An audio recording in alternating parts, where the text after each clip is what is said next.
ഇന്നത്തെ റെസിപ്പി നല്ല ടേസ്റ്റുള്ളൊരു മുട്ടക്കറിയാണ്.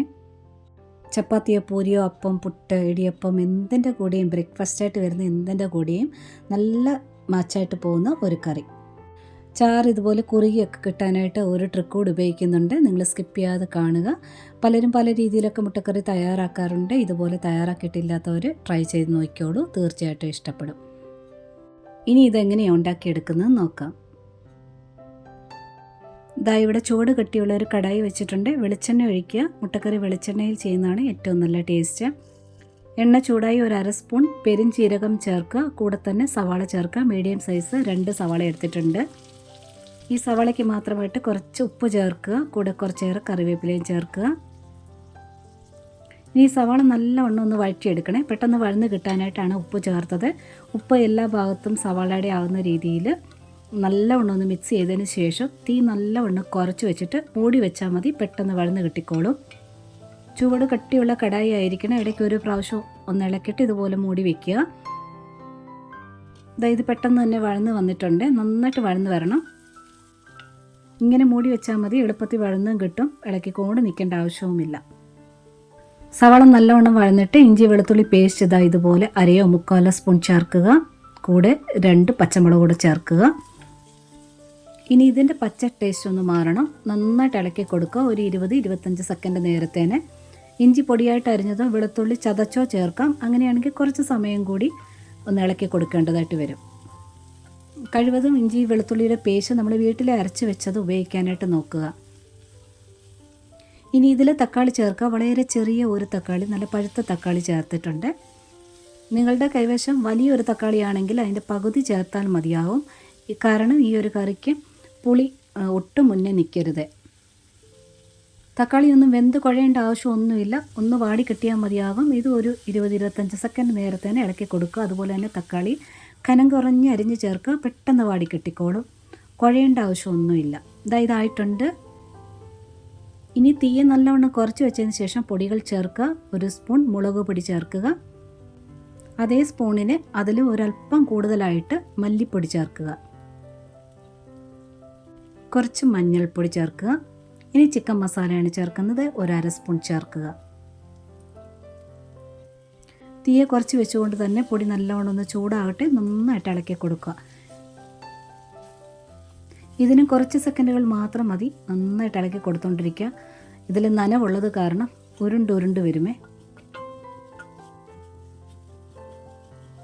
ഇനി ഇതിൻ്റെ പച്ച ടേസ്റ്റൊക്കെ മാറിയിട്ട് മസാലയെല്ലാം ഒന്നുകൂടി നല്ലവണ്ണം യോജിച്ച് പച്ച ടേസ്റ്റ് മാറാനായിട്ട് അല്പം വെള്ളം ഒഴിക്കണം. ഈ ഗ്രേവിക്ക് വേണ്ടി കുറച്ച് വെള്ളം തിളപ്പിച്ച് വെക്കണം. അതിൽ കുറച്ച് വെള്ളം ഒഴിച്ചിട്ടുണ്ട്. നല്ലവണ്ണം ഒന്ന് കുഴഞ്ഞു വന്നിട്ടുണ്ട്. ഇതോടെ ഒന്നുകൂടി ഒന്ന് കുറച്ച് സെക്കൻഡ് നേരത്തെ ഒന്ന് ഇളക്കി കൊടുക്കുക. ഇതെല്ലാം പെട്ടെന്നായി കിട്ടുമേ. ഇങ്ങനെ ചെയ്യുമ്പോഴേ കറിക്ക് നല്ല ടേസ്റ്റുമാണ്. പച്ച ടേസ്റ്റ് കംപ്ലീറ്റ് മാറും. അതുപോലെ തന്നെ എണ്ണയൊക്കെ തെളിഞ്ഞു വരികയും ചെയ്യും കറിയുടെ ലാസ്റ്റിൽ. ആ ഒഴിച്ച വെള്ളമൊക്കെ വറ്റിയൊന്ന് ഉരുണ്ട് വന്നിട്ടുണ്ട്. ഇനി ഇതിലോട്ട് ഗ്രേവിക്ക് പാകത്തിന് ആ ചൂടുവെള്ളത്തിൻ്റെ ബാക്കിയുണ്ട് കുറച്ച് ഒഴിക്കുക. നന്നായിട്ടൊന്ന് മിക്സ് ചെയ്തെടുത്തിട്ടുണ്ട്. ഇനി ഇതൊന്ന് വെട്ടി തിളയ്ക്കണം. തീ അല്പം കൂട്ടി കൊടുത്തിട്ട് നല്ലവണ്ണം ഒന്ന് വെട്ടി തിളയ്ക്കാൻ തുടങ്ങിയതിന് ശേഷം തീ നല്ലവണ്ണം കുറച്ച് വയ്ക്കുക. അങ്ങനെ കുറഞ്ഞ തീയിൽ ഒരു 3 മിനിറ്റ് നേരത്തോളം ഇതുപോലെ ഒന്ന് തിളച്ച് വന്നിട്ടുണ്ട്. അപ്പോൾ ആ ചിക്കൻ മസാലയുടെയൊക്കെ ഒന്ന് ഫ്ലേവറൊക്കെ ആ ഗ്രേവിയിൽ വന്നിട്ടുണ്ട്.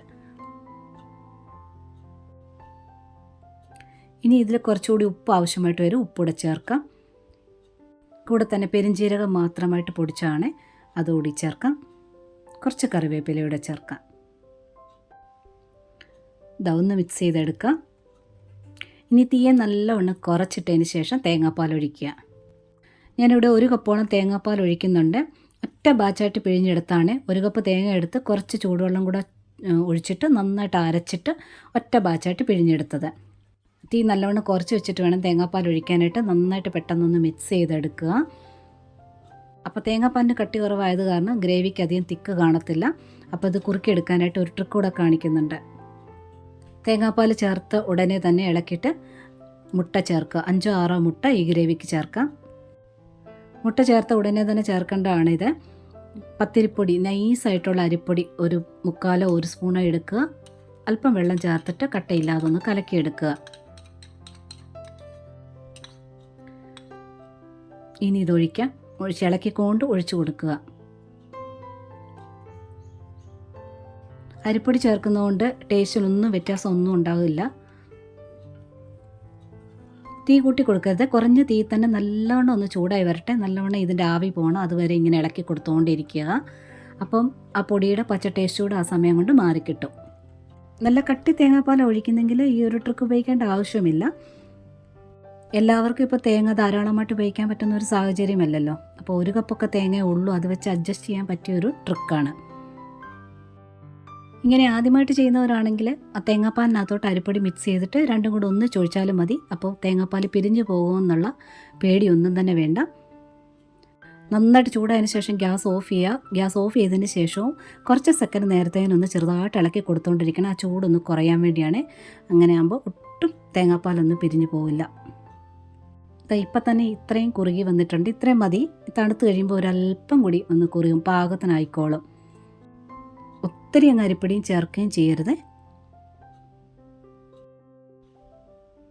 ഇപ്പം ഗ്യാസെല്ലാം ഓഫ് ചെയ്ത് ഈ ഒരു റെസിപ്പി തയ്യാറായിട്ടുണ്ട്.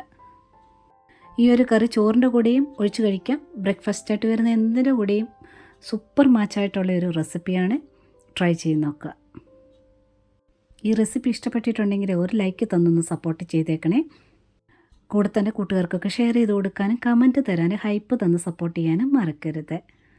സബ്സ്ക്രൈബ് ചെയ്യാതെ കാണുന്നവരുണ്ടെങ്കിൽ ഒന്ന് സബ്സ്ക്രൈബ് കൂടെ ചെയ്തേക്കണേ. ആ നോട്ടിഫിക്കേഷൻ ബെൽ ബട്ടണിൽ ഓൾ ഓപ്ഷൻ ഒന്ന് ടിക്കാക്കിയിട്ടാൽ മാത്രമേ എൻ്റെ അടുത്ത വീഡിയോയുടെ നോട്ടിഫിക്കേഷൻ നിങ്ങൾക്ക് വേഗം എത്തിച്ചേരുക. അപ്പോൾ ഇതുവരെ തന്ന സപ്പോർട്ടിനെല്ലാം ഒരുപാട് നന്ദിയുണ്ട്. ഒരുപാട് സ്നേഹത്തോടെ താങ്ക്സ് ഫോർ വാച്ചിങ്.